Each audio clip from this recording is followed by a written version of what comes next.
देश के सबसे बड़े लोकतांत्रिक बहस के शो देश की बहस में मैं दीपक चौरसिया अपने साथ जुड़ने वाले तमाम मेहमानों का, अपने दर्शकों का, पब्लिक के मंच में जुड़ने वाले मेरे साथियों का वंदन करता हूं, अभिनंदन करता हूं, नमस्कार करता हूं। आप जानते हैं देश की बहस इकलौता बहस का शो है जो दर्शकों की राय के आधार पर ही चलता है। दर्शक ही तय करते हैं कि कैसे और किस मुद्दे पर बहस देखना है। दर्शक ये बताते हैं कि इस विषय पर हम बहस देखना चाहते हैं और उनकी पोलिंग के आधार पर, उनकी वोटिंग के आधार पर ही हम बहस के विषय का फैसला करते हैं। आज आपने जो बहस का विषय चुना है वो बहुत मौजू है क्योंकि मामला चीन के साथ जुड़ा हुआ है। क्या है ये मामला? बॉर्डर से बाजार तक चीन की चालबाजी का सच क्या? 65% लोगों ने इसे वोट देकर देश की बहस का मुद्दा बनाना चाहा है। चीन एक बार फिर से हिमाकत कर रहा है। चीन ने जो लद्दाख सेक्टर है उसके पास जो दौलत बेग ओल्डी से कुछ दूरी पर सड़कें और पक्का कंस्ट्रक्शन बनाना शुरू कर दिया है। यह इलाका सामरिक दृष्टि से बेहद महत्वपूर्ण है और भारत और चीन में इस बात पर सहमति बनी थी कि जो इलाके विवादित हैं या जिन इलाकों पर सवाल अब भी खड़े हैं उन इलाकों के बारे में न कंस्ट्रक्शन होगा न किसी तरह के परमानेंट स्ट्रक्चर खड़े किए जाएंगे। चीन ऐसा कर रहा है। यही नहीं, उत्तराखंड के बाराहोती इलाके में चीन की जो घुसपैठिया ब्रिगेड होती है वो न केवल घुसी बल्कि उत्तराखंड में आकर उसने एक चौकी को, एक पुलिया को भी तोड़ दिया। सवाल है ऐसे में चीन का क्या किया जाए? इसी विषय पर बहस करेंगे और इस बहस को मेरे साथ न केवल जाने माने डिफेंस एक्सपर्ट, जाने माने डिप्लोमेटिक एक्सपर्ट आगे बढ़ाएंगे बल्कि पब्लिक के मंच के मेरे 4 साथी भी जुड़ेंगे। लखनऊ से तेजस्विनी सिंह जुड़ेंगी, सिद्धार्थ भोपाल से जुड़ेंगे, अलका सिंह दिल्ली से जुड़ेंगी और नीतीश व्यास मेरे साथ बेगमगंज मध्य प्रदेश से जुड़ेंगे। लेकिन सबसे पहले देख लेते हैं क्या है भारत और चीन के फ्रंट पर नया डेवलपमेंट और कैसे चीन ने दुनिया पर आर्थिक मंदी का संकट गहरा दिया है। सेना प्रमुख general MM Naravane mission Ladakh पर हैं। उनका दौरा इसलिए भी सबसे अहम है क्योंकि गलवान जैसे हालात फिर न हो, इसके लिए भारत और चीन में वार्ता चल रही है। मगर चीन की असल मंशा क्या है उसकी पोल सैटेलाइट तस्वीरों ने खोल दी थी। भारत के सबसे ऊंचे हवाई क्षेत्र दौलत बेग ओल्डी से महज 24 किलोमीटर दूर देवसांग मैदानों तक जाने वाले तियान वेडियन राजमार्ग के पास चीन कंस्ट्रक्शन करा रहा है। फौजी मूवमेंट को आसान बनाने के लिए एक सड़क भी चौड़ी कर रहा है। ये इलाका सामरिक रूप से जितना अहम है उतना ही संवेदनशील भी, जहां चीनी ट्रूप्स की मौजूदगी के दावों ने तनाव को बढ़ा दिया था। साजिशें सिर्फ ईस्टर्न लद्दाख के फ्रंट पर नहीं, उत्तराखंड की ओर चीन ने हिमाकत की थी। चीन की घुसपैठिया पलटन उत्तराखंड के बाराहोती में सरहद लागने की हिमाकत की और चीनी सैनिकों ने एक पुलिया को भी तोड़ दिया था। इन हथकंडों से चीन भारत को उकसा रहा है। यही वजह है कि गुरुवार को सेना प्रमुख ने दो टूक कहा, As far as another neighbor is concerned, we have an outstanding border issue. We are again well prepared to meet any misadventure that may occur. अब देखिए चीन में मैन मेड क्राइसिस की वो तस्वीरें जिसने उसका असली चेहरा बेनकाब कर दिया। अंधेरे में डूबे चीन के तमाम शहर की ये तस्वीरें देखिए। जिस मुल्क को मैन्युफैक्चरिंग हब होने का तमगा हासिल है वहां इन दिनों पावर कट से 60% प्रोडक्शन गिरा है। इससे सप्लाई चेन टूटने का खतरा बढ़ गया है और दुनिया में मंदी की चुनौती भी। तो इस साल विश्व के जिन 10 अरबपतियों की संपत्ति सबसे तेजी से गिरी उनमें से 6 चीन के हैं। सबसे बड़ी रियल एस्टेट कंपनी एवरग्रैंड दिवालिया होने की कगार पर है। कंपनी पर $300 बिलियन से ज्यादा की देनदारी है जिसे चुकाने से कंपनी ने हाथ खड़े कर दिए हैं। इस कदम से ग्लोबल मार्केट को बड़ा धक्का लगा है। भारत में स्टील, मेटल और आयरन का निर्माण करने वाली कंपनियां अपना 90% माल चीन को बेचती हैं। इसमें भी एवरग्रैंड सबसे बड़े खरीदारों में से एक है। चाइना के विश्व विस्तारवादी, आधिपत्यवादी, अवसरवादी और उपनिवेशवादी चरित्र को ध्यान में रखते हुए भारत हर तरीके से अपने आप को तैयार कर रहा है। विस्तारवाद पर अकड़ दिखाने वाला चीन अंदर ही अंदर खोखला हो चुका है। देश की बहस में चर्चा करेंगे कि क्या ये ग्लोबल मार्केट के खिलाफ चीन की गहरी चाल है और क्या कोरोना के बाद एक और बड़े खतरे की ओर दुनिया को धकेल रहा है। तो देश की बहस में हमारा आज का सवाल है, क्या चालबाज चीन के खिलाफ न्यू इंडिया की पॉलिसी सही है? यस या नो में आप जवाब दे सकते हैं। कार्यक्रम में अंत में हम देश के बहस के दर्शकों का जवाब दिखाते हैं। आप हमारी वेबसाइट पर जा सकते हैं, आप हमारे मोबाइल ऐप को डाउनलोड कर सकते हैं, जिसे डाउनलोड करना बेहद आसान है। आप हमारे ट्विटर हैंडल पर जा सकते हैं, आप हमारे फेसबुक पेज पर जाकर भी वोट कर सकते हैं। कार्यक्रम के बारे में कोई राय है, सुझाव है, आप शो में शामिल होना चाहते हैं तो हमें 9711002266 पर व्हाट्सएप करें। सीधे अपने बड़े पैनल को इंट्रोड्यूस करता हूं। मेरे साथ फॉर्मर डिप्लोमेट दीपक वोरा जी जुड़े हुए हैं। 3 दशक से ज्यादा का उनके पास डिप्लोमेसी का, कूटनीति का अनुभव है। मेरे साथ रिटायर्ड मेजर जनरल के सिन्हा जुड़े हुए हैं, जाने माने रक्षा मामलों के विशेषज्ञ हैं, कूटनीति मामलों के विशेषज्ञ हैं। मेरे साथ गुरदीप सप्पल साहब जुड़े हुए हैं, जो कि कांग्रेस के राष्ट्रीय प्रवक्ता हैं। मेरे पास गुरु प्रकाश पासवान जी जुड़े हुए हैं, जो कि भारतीय जनता पार्टी के राष्ट्रीय प्रवक्ता हैं। मेरे साथ विवेक श्रीवास्तव जी जुड़े हुए हैं, जो कि लेफ्ट के नेता हैं। मेरे साथ मोहम्मद अली शाह जुड़े हुए हैं, जो कि पॉलिटिकल एनालिस्ट हैं और फौज में भी रह चुके हैं। मैं सबसे पहले दीपक वोरा जी के पास चलूंगा। दीपक जी, दो हरकतें चीन की मैं आपकी नजर में लाना चाहूंगा। तियानवेंडियन राजमार्ग पर उसने जो कंस्ट्रक्शन किया, और दूसरा उत्तराखंड में जो कुछ दिनों पहले घुसा और वहां पर एक पुलिया तोड़कर चला गया। क्या जताना और क्या साबित करना चाहता है चीन, जब हमारी पीस टॉक्स ऑलरेडी चल रही हैं? आभारी हूँ कि आपने ये मौका दिया चौरसिया साहब आपके कार्यक्रम में शरीक होने का, और बाकी जो विशेष मेहमान आपके हैं उन सब से सीखने का भी एक मौका है।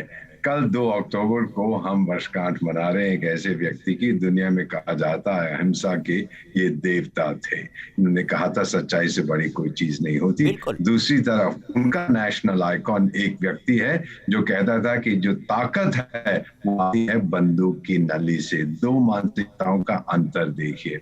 आपने ये भी देखा है किस तरह से चीन का जो ऑफिशियल मीडिया है उसने गाली दी है भारत की, बहुत बुरे शब्द इस्तेमाल किए हैं, लेकिन आपके प्रधानमंत्री ने कभी कुछ नहीं कहा चीन के बरखिलाफ। ये फर्क है। वो कहते हैं हम प्राचीन संस्कृति हैं, उनको संस्कृति के बारे में कुछ नहीं मालूम है, सभ्यता के बारे में कुछ नहीं मालूम है। सर, आपने अभी जो ये विषय उठाया कि चीन क्या चाहता है, हुई है पिछले 18 महीनों में। एक का जो इम्प्लीकेशन है वो ग्लोबल है, दूसरे का रीजनल है, और तीनों का बायलैटरल है। सबसे पहले तो आप जानते हैं चाइनीज महामारी पूरी दुनिया को तहस नहस कर दिया, आर्थिक व्यवस्था खत्म हो गई और चीन की पॉपुलैरिटी बिल्कुल नीचे गिर गई। रीजनल क्या हुआ कि साउथ चाइना सी में अपना उसने तेवर दिखाना शुरू किया, 2-4 झापड़ बड़े बात लोगों से, तो खामोश होकर वहां बैठ गया है।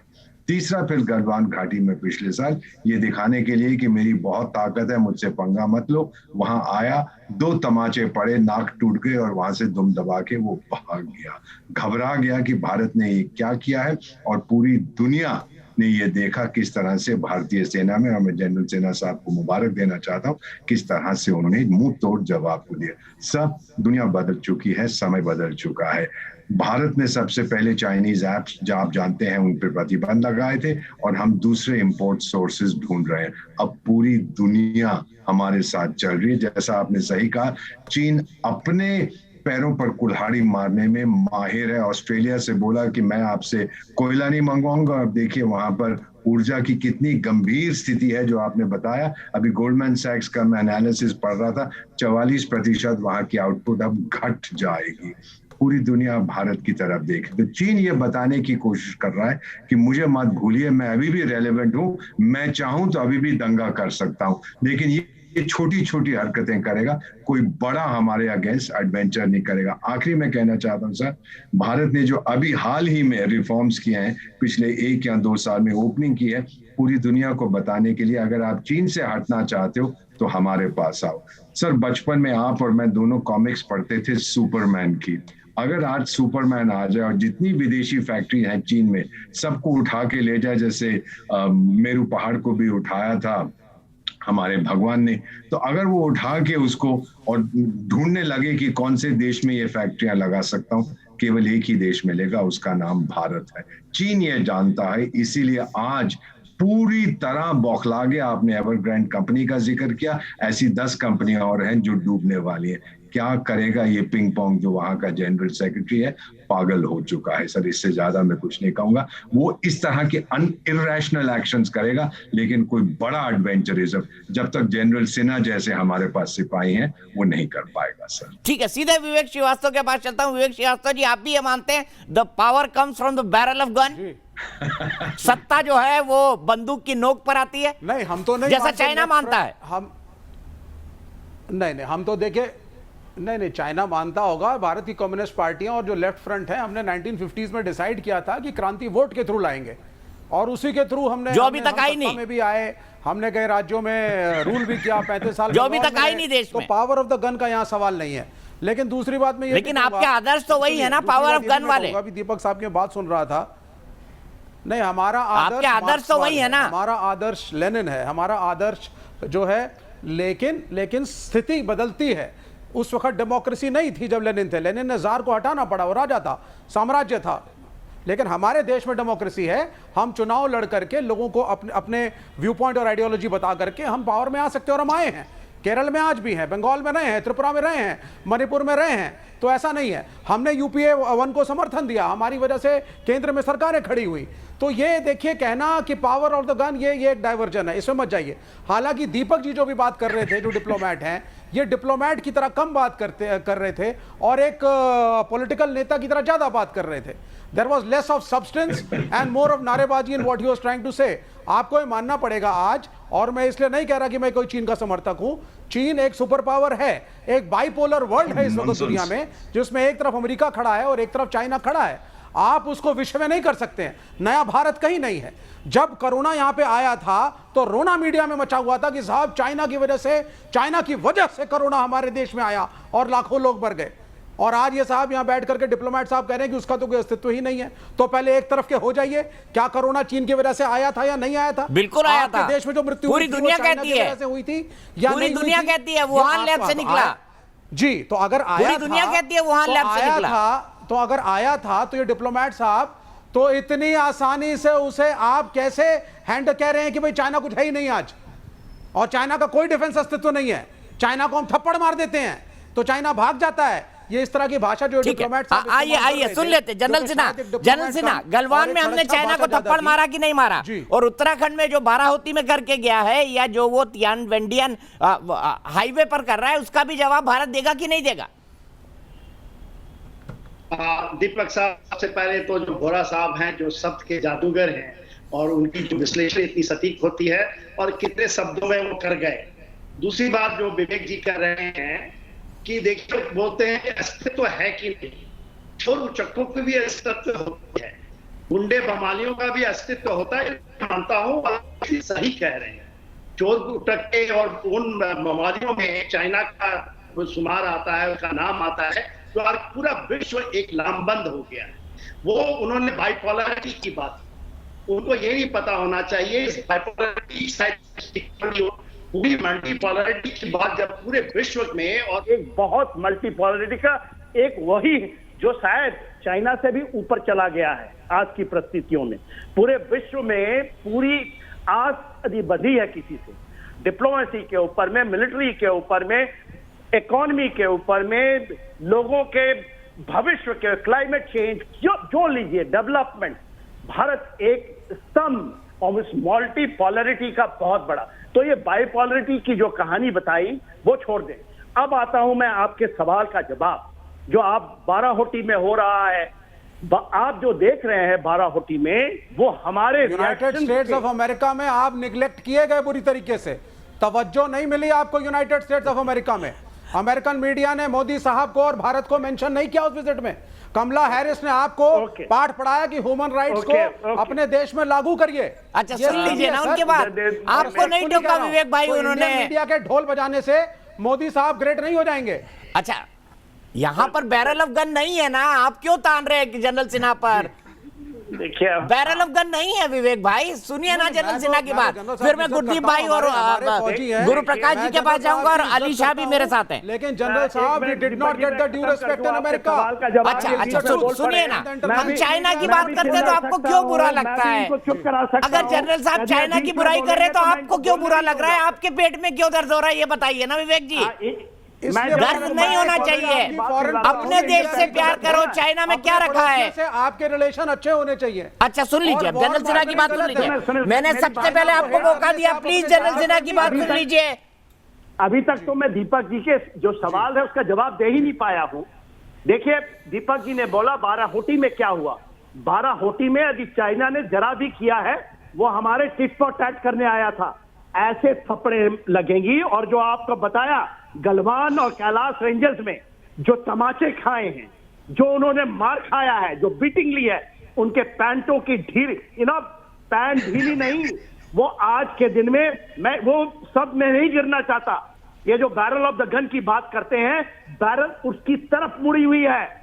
विवेक जी, यदि आप ये सुनेंगे कि क्या हो रहा है, मैं तो चाइना को बधाई देता हूं कि उन्होंने ये कार्रवाई की और भारत को मौका मिला। General Sinha, pro American line लेने से देश का भला नहीं होने वाला है। अरे छोड़ देने तो प्रो चाइना लाइन ले लें। अच्छा रुकिए रुकिए रुकिए, विवेक भाई बहुत वक्त है, मेरे को सबका एक एक कमेंट ले लेने दीजिए, बहुत वक्त है बहस के लिए। जनरल सिन्हा पूरे टाइम भी जुड़े हुए हैं, आप भी पूरे टाइम जुड़े हुए हैं। जनरल सिन्हा कंक्लूड करिए प्लीज, मुझे गुरदीप भाई और गुरु प्रकाश जी और अली शाह के पास जाना। कंक्लूड करता हूं। आपने पूछा कि डेप्सांग प्लेन में जो वो बना रहा है, वो रिएक्शंस है हमारे, और मैं चाइना को बधाई देता हूं। मैं उसका शुक्रगुजार हूं कि उसने यह हिकामत की। हम वहां 2 बैटल ग्रुप के साथ बैठे हैं, हमारे पास आज कैपेबिलिटी है कि उसके कैराकोरम को पास को काट दे, उसके सी पैक को बर्बाद कर दे। ये हमारे, और मैं तो बधाई देता हूं चाइना को, जो उसने किया है वेस्टर्न थिएटर कमांड में, और करने की हिम्मत करे। आने वाली दुनिया देखेगी कि क्या करता है भारत। और ये नहीं, इंडो पैसिफिक में, और इसके बाद आप देखिएगा कि इंडियन ओशन रीजन में पूरा जो है ना चाइना, अभी तो बता रहे थे हमारे दीपक साहब, जो उनकी आर्थिक, उनकी जो दूसरी हालत है, ऐसा बत्ती बंद करेगा, चाइना भूल जाएगा कि हम भी जाकर के उनको बताए ठीक है, सीधे गुरदीप सप्पल जी के पास चलता हूं। गुरदीप जी बताइए, जो पिछले दिनों हुआ है, क्या आपको लगता है कि वो सरकार की नाकामी है, जैसे चीन बिहेव कर रहा है? दीपक जी, मैं आपकी डिबेट बड़े गौर से सुन रहा हूं और मुझे बड़ा दुख हो रहा है उनके। हमारे घर में कोई आके तोड़फोड़ कर जाए और हम ताली बजा रहे हैं कि उसके घर में बिजली गुल है। यही कुल जमा इस डिबेट का सार है। सच ये है कि 15 महीने पहले भारत के प्रधानमंत्री ने पब्लिकली बोला कि ना कोई आया ना कोई गया।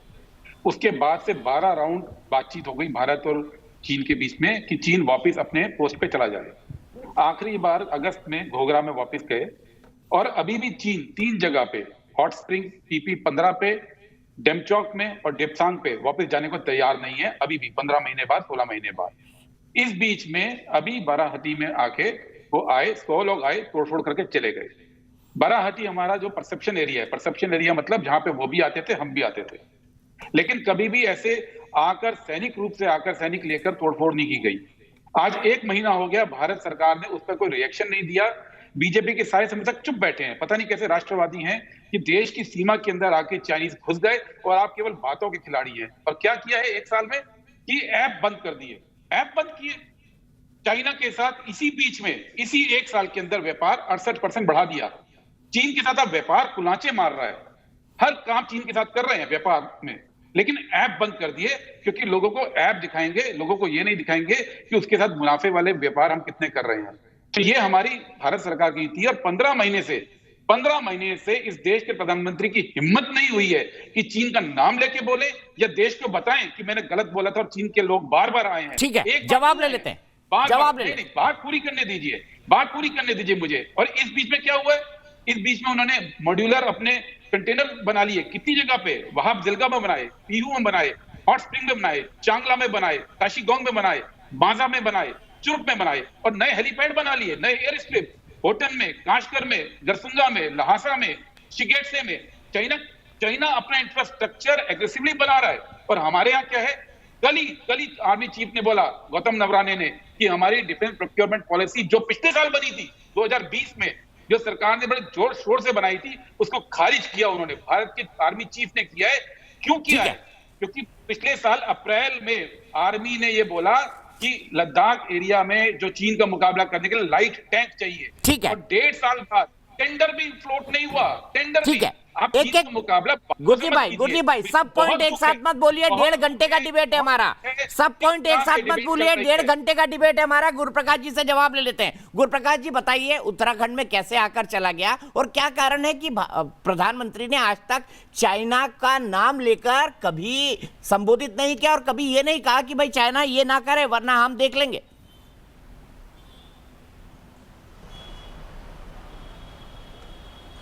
देखिए दीपक जी, ऐसा है कि गुरदीप जी बहुत ही संवेदनशील प्रवक्ता हैं और हम सब बहुत सम्मान करते हैं उनका, लेकिन कांग्रेस के लोग राष्ट्रवाद की बात कर रहे हैं, कांग्रेस के लोग आर्मी के शौर्य और पराक्रम पे प्रश्न चिन्ह नहीं खड़ा कर रहे हैं। ये सुन के आज देश ने राहत की सांस ली होगी। ये पूरा चाइना के साथ जो रायता है बॉर्डर पे, ये शुरुआत किसने की थी? 1962 हम भूल गए हैं क्या?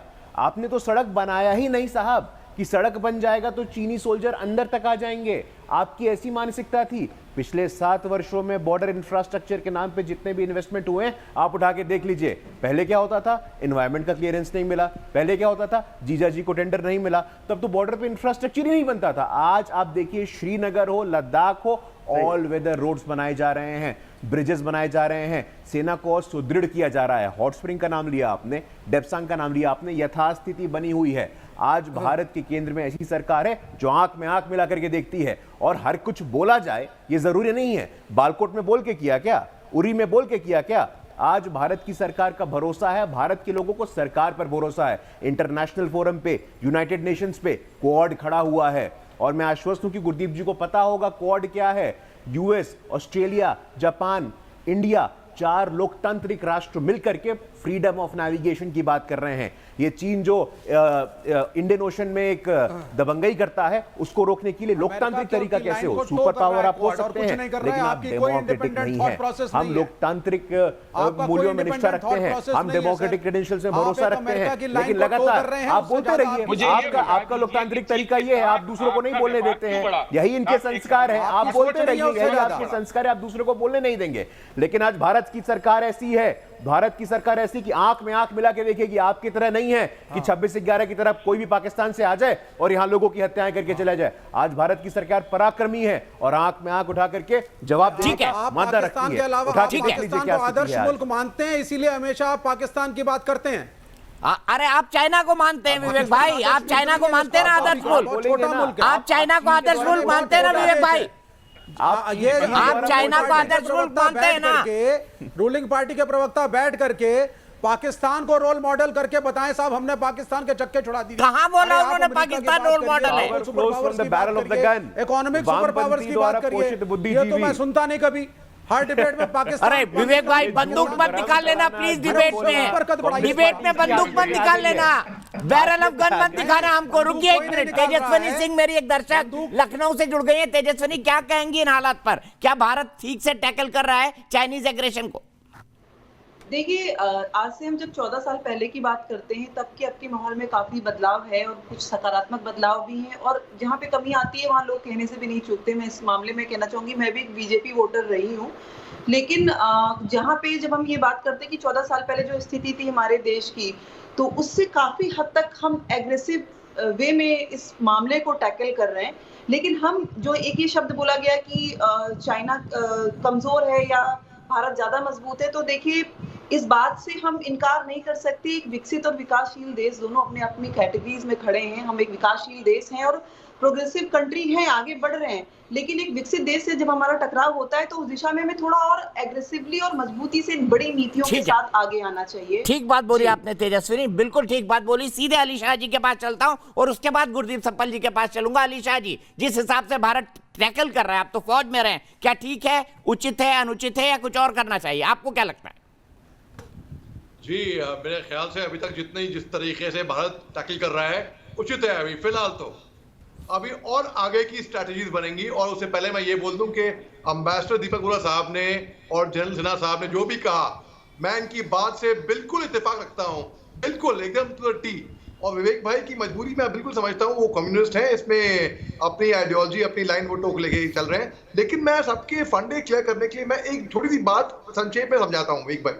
देखिए, बात ऐसी है कि 4 जुलाई 1914 में शिमला में एक हाई प्रोफाइल मीटिंग हुई थी, जहां पे जब ब्रिटिश आर्मी थी वो और चाइनीज के लोग वहां पे आए थे और मुलाकात हुई।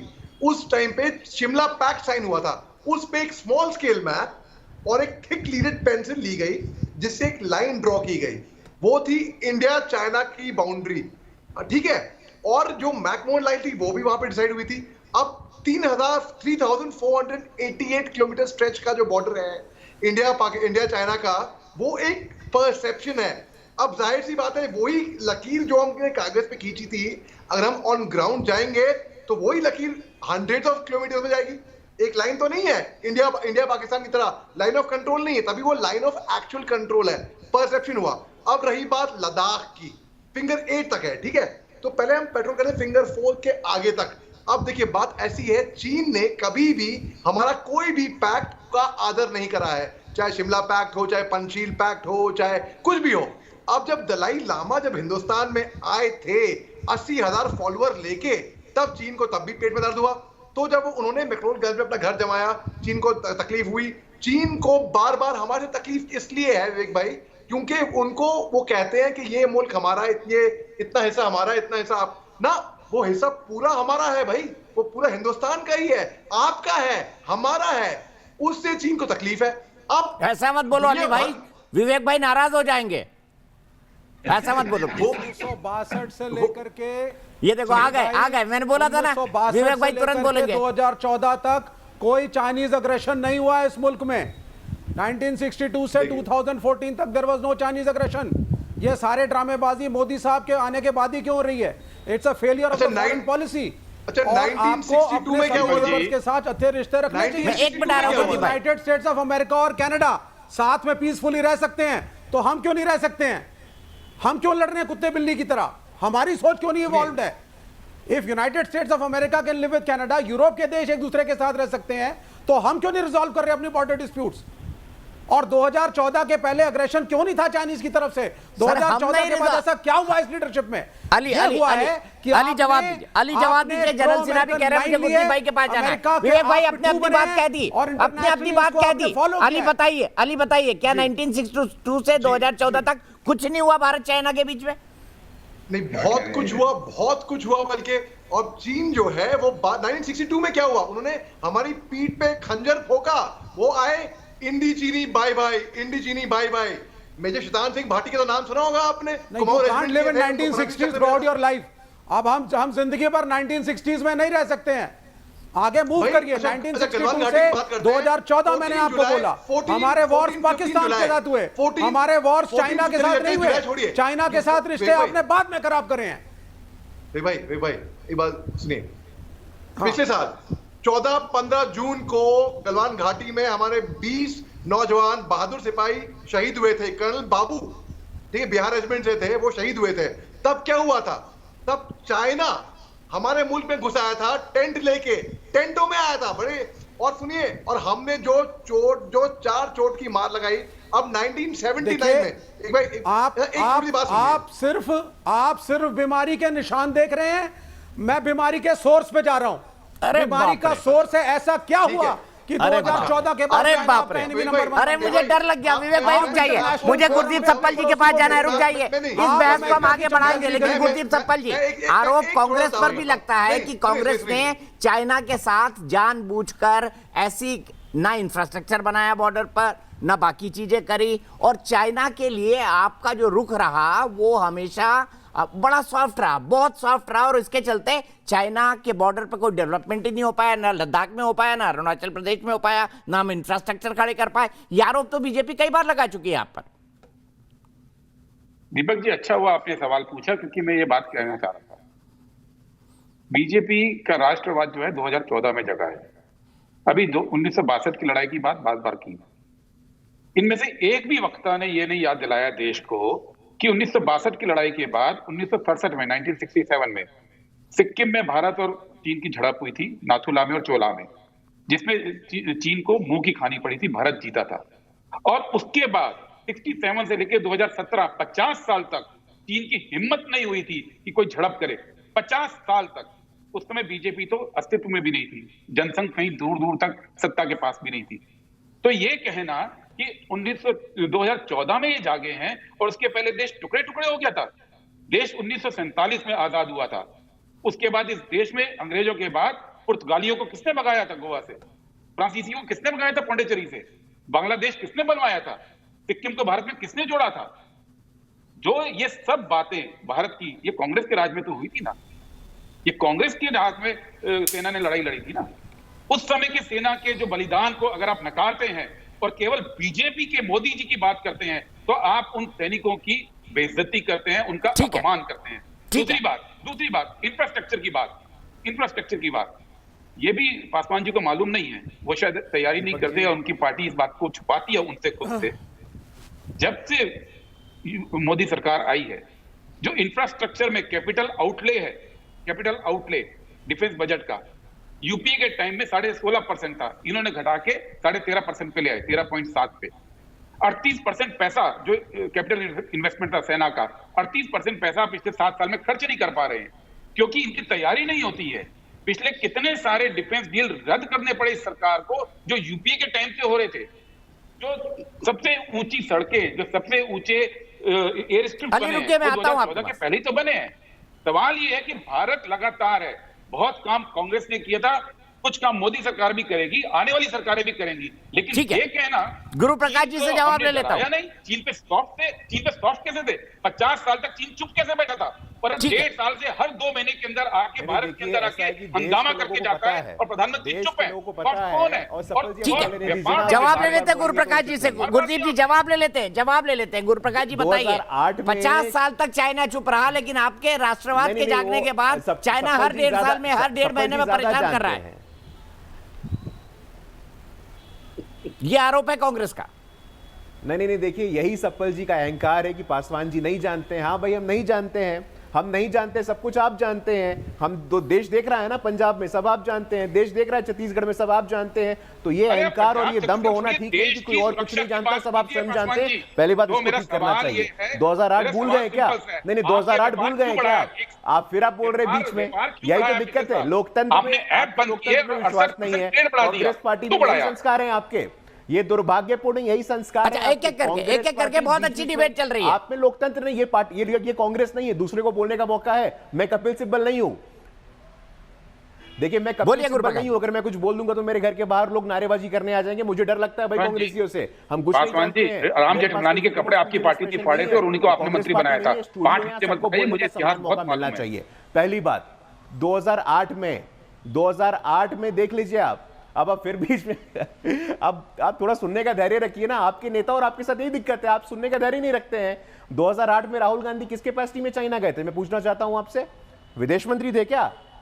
2008 में राहुल गांधी जी जाते हैं वहां पे, एमओयू साइन करते हैं, सीक्रेट एमओयू साइन करते हैं। आपको तब नहीं बात आया। आज आतंकवाद हो, विस्तारवाद हो, बॉर्डर इंफ्रास्ट्रक्चर से लेकर के, आपने नॉर्थ ईस्ट में, जम्मू कश्मीर में आपकी क्या पॉलिसी थी? लगातार 370 के माध्यम से इन्फिल्ट्रेशन वहां होता रहा। लगातार नॉर्थ ईस्ट में आपने ध्यान नहीं दिया, वहां सेपरेटिस्ट फोर्सेस टेंडेंसी मजबूत होती रही। आज पिछले 7 वर्षों में ये डेटा देख सकते हैं आप कि टेरर कैजुअलिटी हो, बॉर्डर इंफ्रिंजमेंट हो, उसमें कमी आई है। एनवायरमेंट के नाम पे, कॉन्ट्रैक्ट के नाम पे, टेंडर के नाम पे आपने कुछ बनने नहीं। अरे आप तो इतने कायर थे, कि आप 62 आपको हिम्मत तक नहीं हुई कि आप नॉर्थ ईस्ट में सड़कें बना पाए, आप नॉर्थ ईस्ट में ब्रिजेस बना पाए। आपके मन में हमेशा ये डर था, आपके मन में हमेशा ये डर था कि चीनी दोबारा आ जाएंगे। इसीलिए अब भारत की सरकार और भारत की सेना शौर्य है और पराक्रमी है। हम पराक्रम के साथ आंख में आंख मिलाकर के देखेंगे और जवाब भी देंगे। अब चाइना का विस्तारवाद नहीं चलेगा। इंटरनेशनली हमारा रिकॉग्निशन है। क्वाड के माध्यम से हम हर लीगल फोरम पे लड़ाई लड़ेंगे, हर इंटरनेशनल फोरम पे लड़ाई लड़ेंगे।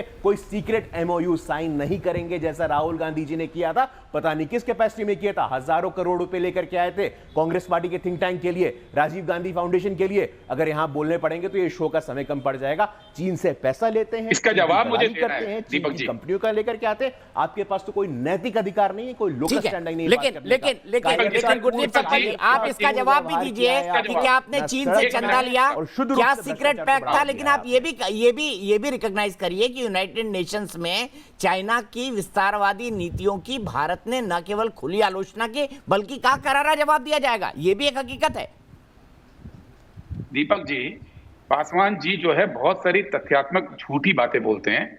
अब मैं बताता हूं कि नवंबर 2014 में अमित शाह जी ने बीजेपी के एमपी एमएलए को कम्युनिस्ट पार्टी ऑफ चाइना के स्कूल में, पार्टी स्कूल में ट्रेनिंग के लिए क्यों भेजा था? 19 जनवरी 2011 को गडकरी जी के नेतृत्व में 5 दिन की ट्रेनिंग चाइना में लेने क्यों गए थे कम्युनिस्ट पार्टी के साथ? राष्ट्रीय स्वयंसेवक संघ ने जनवरी 2009 में कम्युनिस्ट पार्टी ऑफ चाइना के पास अपना डेलीगेशन भेजकर अरुणाचल प्रदेश पे क्या बातचीत की थी, बताइए देश को। आप बताइए कि राजनाथ सिंह जब अध्यक्ष थे 2007 में, तो उन्होंने कहा था कि हमारे चाइनीज कम्युनिस्ट पार्टी के साथ संबंध है, हिस्टोरिकल संबंध है और हम उनके साथ मिलकर काम करते हैं। क्यों बोला था? और बात की चंदे की, हजारों करोड़, पासवान जी 20 लाख रुपए उस समय जो सुनामी आई थी उसकी राहत के लिए एक चंदा आया था और वो भारत के नियमों के अनुसार था। दुनिया में जैसे और कंपनियां करती है वहां से भी कंपनियां, लेकिन मुझे आज आप चैलेंज है, आरएसएस के वो वेबसाइट पे था, वो राजीव गांधी फाउंडेशन की वेबसाइट पे वो 20 लाख रुपए का जिक्र था जहां से आपने उठाया, लेकिन आज आप बताइए कि आरएसएस के पास कितना चंदा आता है, उसके अकाउंट्स कहां हैं? आपके पास तो एक एक देश की एक एक पाई पर नजर है ना, तो आरएसएस के अकाउंट पे नजर क्यों नहीं है? क्यों नहीं देश को पता है आरएसएस के पास कितना पैसा आता है? और क्यों नहीं आपको यह पता कि पौने 2 लाख करोड़ का पिछले महीने ड्रग्स देश के अंदर आया, वो एक एक पैसा कहां गया?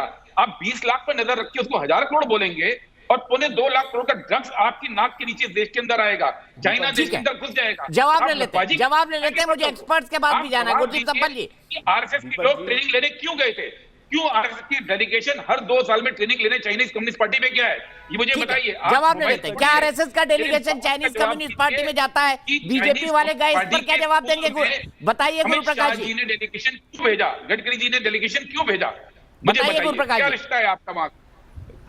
नहीं, ये इनको बोलने नहीं दीजिए, इनको अपना भड़ास, आप इनको अपना भड़ास निकाल लेने दीजिए। देखिए, आप चिल्ला के बोलने से सच झूठ थोड़ी हो जाएगा। ये देखिए ना, ये फोटो है, ये फोटो सब कुछ बयान कर रहा है। राहुल गांधी जी विदेश मंत्री हैं क्या? राहुल गांधी जी विदेश राज्य मंत्री हैं क्या? राहुल गांधी जी प्रधानमंत्री हैं क्या? अमित शाह जी 2014 में विदेश मंत्री थे। लिया था, मैं पूछना चाहता हूं आपसे, 2014 में विदेश मंत्री थे। कैपेसिटी में ये फोटो देखिए ना आप। अब फिर आप बीच में, सफल जी मैंने आपके बीच में नहीं बोला था, सफल जी मैंने आपके बीच में नहीं बोला था, आप बोलिए बीच में, इसमें डिबेट नहीं होता है। मैंने आपके बीच में नहीं बोला था, सफल जी उन्होंने आपके बीच में नहीं बोला था। सुन लीजिए उनकी बात प्लीज, गुरदीप जी उनकी बात सुन लीजिए। सुनना नहीं चाहते, यही तो दुखद है, यही दिक्कत है आपके पास। मेरे सवाल का जवाब दीजिए। कांग्रेस पार्टी की, मेरा सवाल सिंपल सा है, देखिए कांग्रेस दीपक जी हर 2 साल में क्यों गई है? पार्टी की ये संस्कार है, कांग्रेस पार्टी के संस्कार है, वो बीच में बोलेंगे ना। अरे वो कपिल सिब्बल को नहीं बोलने देते हैं। अरे आपने कपिल सिब्बल को नहीं बोलने दिया साहब, आपने कपिल सिब्बल को नहीं बोलने दिया, गुलाम नबी आजाद को नहीं बोलने देते। तो मैं तो बहुत छोटा आदमी हूं, मुझे तो आप नहीं बोलने देंगे, लेकिन फोटो झूठ नहीं बोलता है। आप देख लीजिए, ये फोटो है और देश को भी फोटो देखना चाहिए। 2008 में राहुल गांधी किस कैपेसिटी में गए थे? प्रधानमंत्री थे क्या? राष्ट्रपति थे क्या? आप जाते हैं वहां पे और अब फिर आप बीच में बोल रहे हैं। अरे थोड़ा तो लोकतंत्र का सम्मान करना सीखो आप, थोड़ा लोकतंत्र का सम्मान करना सीखो। आप बार बार बीच में बोलते हो। थोड़ा freedom of speech and expression को रेस्पेक्ट करो। आप एक परिवार का महिमा मंडन करोगे, एक परिवार की परिक्रमा करोगे। आप देश की परिक्रमा करते, देश के सैनिकों की परिक्रमा करते तो समझ में आता। आप देखो यहाँ पे किसकी परिक्रमा कर रहे हो, आप पैसा ले रहे हो, यहाँ पे ये एमओयू साइन हो रहा है, राजीव गांधी फाउंडेशन में पैसा आ रहा है, लेकिन इसका जवाब आप नहीं देंगे। आपके पास इसका जवाब नहीं है। राजीव गांधी फाउंडेशन हो, रॉबर्ट वाड्रा हो, अब फिर आप कहते रहिए ना, नहीं इस प्रकार से नहीं होता है। लगातार अब देश में विस्तारवादी ताकतें नहीं चलेंगी। आप चाहे जितनी सीक्रेट एमओयू करना है आप कर लीजिए, आप करते रहिए। दीपक जी ये लगातार ये बोल रहे हैं ना, मैं अच्छा, दोनों ने अपने अपने जवाब दे दिए, दोनों ने अपने अपने काउंटर रख दिए। मुझे एक दर्शक के पास भोपाल जाना है, मुझे एक दर्शक के पास भोपाल जाना है। मेरे साथ जनरल बख्शी भी जुड़ गए हैं, सिद्धार्थ भोपाल से मेरे एक दर्शक। गुरदीप भाई, आप दोनों ने एक दूसरे को जवाब दे दिया है। सिद्धार्थ भोपाल से मेरे एक दर्शक जुड़ गए हैं। सिद्धार्थ, क्या कहेंगे चाइना जो कर रहा है उसके ऊपर, और क्या भारत ठीक से टैकल कर रहा है उसको? जी बिल्कुल, ये जो भोपाल है, माफी चाहूंगा, चाइना है सर, लगातार विरोधी गतिविधियां कर रहा है जो कि बिल्कुल गलत है सर, जो कि और दरअसल दुनिया का जो ध्यान है वो भटकाना चाहता है। जो और जुगलबंदी जो है तालिबान और पाकिस्तान के साथ बिल्कुल कर रहा है, और इसकी जो लगातार कोशिश जो हो रही है दुनिया का ध्यान भटकाने के लिए, और उसका कारण यह है कि वो बिल्कुल है, वो उसकी जो आर्थिक समस्या है वो बिल्कुल उसकी बिल्कुल बढ़ चुकी है। इस कारण से वो दुनिया को भटकाना चाह रहा है सर, उसका ध्यान जो है। बहुत बहुत शुक्रिया सिद्धार्थ, आपके लिए वक्त इतना था। सीधे जनरल बख्शी के पास चलता हूं, फिर बाकी एक्सपर्ट्स के पास चलूंगा, उनसे भी उनकी राय जानना है। जनरल बख्शी, मुझे बताइए, चाइना ये क्यों कर रहा है? क्या इसलिए क्योंकि उसकी आंतरिक हालत खराब है, पावर कट्स उसके यहाँ हो रहे हैं, कई उसकी जो कंपनियां हैं फॉर्च्यून 500 में जो हैं वो लगातार डूबने की कगार पर हैं, उसके सामने मंदी का संकट है। क्या इसलिए चाइना जानबूझकर भारत पर एग्रेशन करके ध्यान बटाना चाहता है दुनिया का या अपनी कॉन्स्टिट्यूएंसी का? ये 49 में चाइना पैदा हुआ था एज अ कम्युनिस्ट मुल्क। 50 में तिब्बत के ऊपर चढ़ाई कर दी, तिब्बत पे कब्जा कर लिया। उसके बाद तब से ये भारत की दुश्मनी इसकी तो अब जून में आ गई। ठीक है साहब, अब हालात ये है कि क्वाड के नाम से ये बहुत चिंतित हो रहा है। ये जो इसकी इकोनॉमी है वो डूब रही है। डेट क्राइसिस इसका दिनों दिन रात चौगुनी बढ़ा जा रहा है। ये बड़ा जो बबल था इकोनॉमिक वो अब बस्ट होने की कागार पे है। तो चिंतित है चीन और ये ध्यान बटाने के लिए अपने लोगों का कुछ ना कुछ ये करना चाहते हैं हमारे बॉर्डर के ऊपर। ये पाकिस्तान को ये उकसाना चाहते हैं कि तुम एसिमेट्रिक वॉर दोबारा जारी करो। याद रहे जब हमने पुलवामा के बाद बालाकोट में पाकिस्तान को ठोका था, हमारी एयर स्ट्राइक 80 किलोमीटर अंदर गई थी, उनके टेररिस्ट कैंप के धज्जियां उड़ा दी थी। तब कोई 24 महीने पाकिस्तान चुप रहा था। याद रहे जब 370 हटाया गया था, क्यों नहीं करी थी पाकिस्तान ने? चह करी लेकिन जमीन पे ढेला नहीं कर पाया था, क्योंकि डर रहा था कि करेगा तो फिर मार पड़ेगी।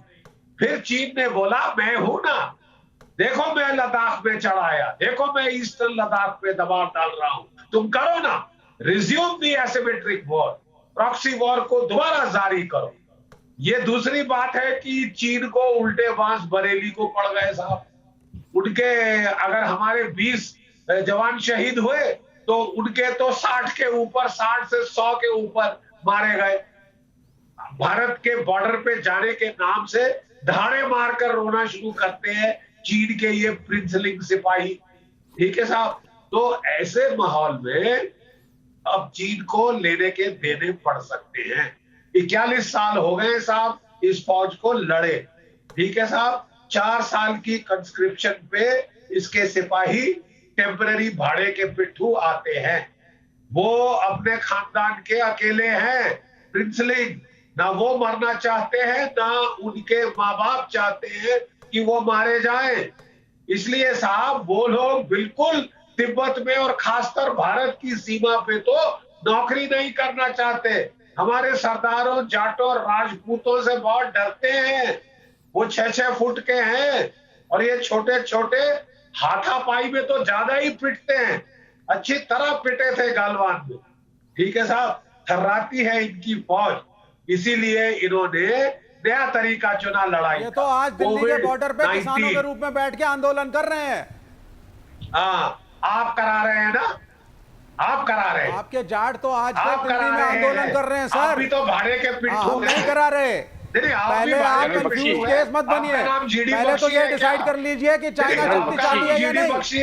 हाँ, जब आपके यहाँ कोविड आता है तब आप चाइना पे डाल देते हैं कि साहब चाइना बड़ा शक्तिशाली है, बायो वारफेयर से मुझे हमला किया है हमारे देश तो पे। आप चाइना की लैब्स गिनाना शुरू कर देते हैं हमारे देश पे। आप कह रहे हैं साहब जैसे गद्दार तो पहले तो डिसाइड कर लीजिए वो शक्तिशाली है या नहीं। आप इसी में क्लियर नहीं है। दूसरा, भारत की फौज को कभी कभार रूसी फौज से कंपेयर करो, कभी अमेरिकी फौज से कंपेयर करो। आप पाकिस्तान के ऊपर आपका लेवल ही नहीं बढ़ता। आपका लेवल पाकिस्तान के ऊपर कब बढ़ेगा? और कब जनरल बख्शी अमेरिकी फौज की बात करेंगे, रूसी फौज की बात करेंगे और उनसे कंपटीशन करेंगे।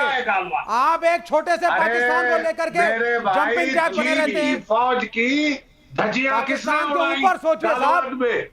हाँ, 20 वर्सेस 60। ठीक है, 20 वर्सेस 60 एक्सचेंज रेट। 20 वर्सेस 60 विवेक जी बात तो कहां हुआ था? जनरल सिन्हा इसका जवाब देंगे। जनरल सिन्हा मुझे बताइए, जनरल सिन्हा मुझे एक बात बताइए। पहले तो डिसाइड कर लीजिए आपका कॉम्पिटिटर कौन है।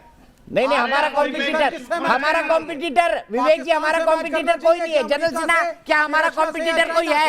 फिर उसके बाद दीपक वोरा जी से मेरा सवाल होगा इकोनॉमी पर। तो यहाँ तो पाकिस्तान के खिलाफ ही नारे लगते हैं, सुनाई पड़ते हैं। अच्छा, आप जरा यहाँ तो हमारे फौजी सिर्फ पाकिस्तान से कंपटीशन करते हैं और तो कोई देश हिंदुस्तानी फौजी हो जाएगी। इनको जरा चुप कराइए साहब। इसी आर्मी से जरा कंपैरिजन करिए, चुप आर्मी से कंपैरिजन करिए, अमेरिकन आर्मी से कंपैरिजन करिए, चाइनीज आर्मी से कंपैरिजन करिए।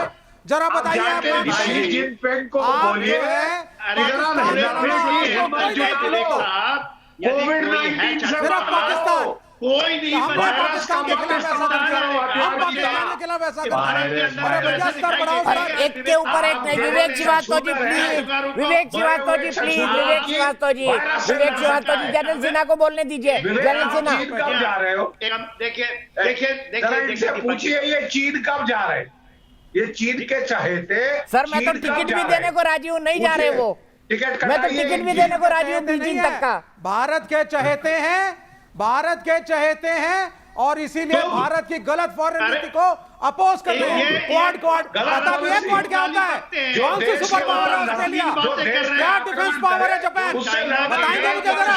यहाँ अनपढ़ों की तरह बैठ करके क्वाड चिल्ला रहे हो। ऑस्ट्रेलिया कितना बड़ा देश है, क्या आबादी है ऑस्ट्रेलिया की, कितनी बड़ी डिफेंस है ऑस्ट्रेलिया की, इंडिया की। मेरे भाई बताएंगे जरा, आप ले लीजिए वहां के टुकड़ों में पलने वाले, वहां की जरा आप बता दीजिए साहब, ऑस्ट्रेलिया की क्या हस्ती है, क्या आबादी है, क्या आर्मी है, क्या होने जा रहा है उस टाइप से, कितने बड़े आपको मदद मिलेगी? जापान की क्या औकात है फौजी पैमानों में? कुछ भी नहीं है। 2-0 देशों को लेकर के क्वाड, अरे कुछ नहीं है quad. What is nothing? You are just trying to become colony of Americans. Quad का आधार, What is quad? क्वाड का नाम जरा मुझे भाई साहब ऑस्ट्रेलिया के डिफेंस के बारे में 4 महीने तो बता दीजिए। ऑस्ट्रेलिया खुद ही औरों पे डिपेंडेंट है। जापान की खुद का कुछ लेना देना नहीं रहा 1947 आपके घर की जापान के साथ टाई अप रोजी करके आप कूद रहे हैं। जापान के साथ खड़े चाइना के रोटी में पलने वाले लोग Quad is a useless thing. Quad की Quad is a useless thing. Quad से आपका कोई फायदा नहीं होने वाला। हाँ ठीक है, क्वाड के देश खुद विवेक श्रीवास्तव जी लगातार मत बोलिए प्लीज। विवेक श्रीवास्तव जी लगातार मत बोलिए। जनरल सिन्हा कंक्लूड करिए प्लीज। एक अच्छे डिबेट को ये खराब करने के लिए चाइना के कुछ टुकड़ों में पलने वाले इन लोगों को ऑस्ट्रेलिया की फौज का साइज बता दीजिए जरा। और सर ऑस्ट्रेलिया की फौज का साइज बता दीजिए जरा। जापान, अरे आपके पैंट के लंगोट से ज्यादा बड़ा है वो। आप जो बात करते हैं ना लंगोट वाले, आपसे लंगोट से ज्यादा बड़ा है ऑस्ट्रेलिया।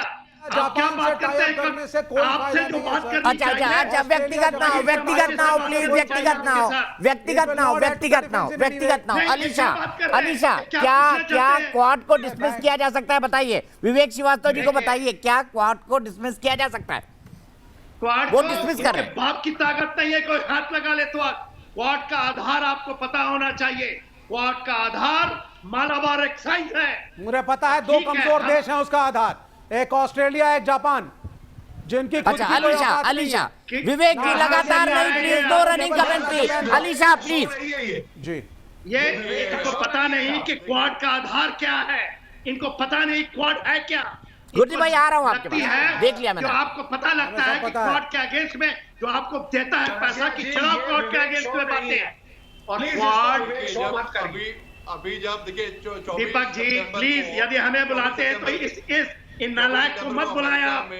अच्छा व्यक्तिगत ना हो प्लीज। नहीं सर, सब सम्मानित गेस्ट हैं। विवेक श्रीवास्तव जी अपना एक पॉइंट ऑफ व्यू रखते हैं। अलीशा जी नहीं होते हैं जनरल सिन्हा तो बिहेव करिए। अगर मैंने आपकी इज्जत उतार दी तो आप कहीं के नहीं रहेंगे। कोई पॉइंट होता नहीं है तो नालायक सलायक शब्द आते हैं आपके पास। You don't prepare for your debate, that is your problem. किसी का आपसे अच्छा झगड़ा नहीं। मुझे एक ब्रेक लेना है। ब्रेक के बाद में फिर वापस आता हूँ। अलीशा से शुरू करूंगा, फिर गुरदीप सप्पल और दीपक कपूर जी के पास जाऊंगा ब्रेक के बाद।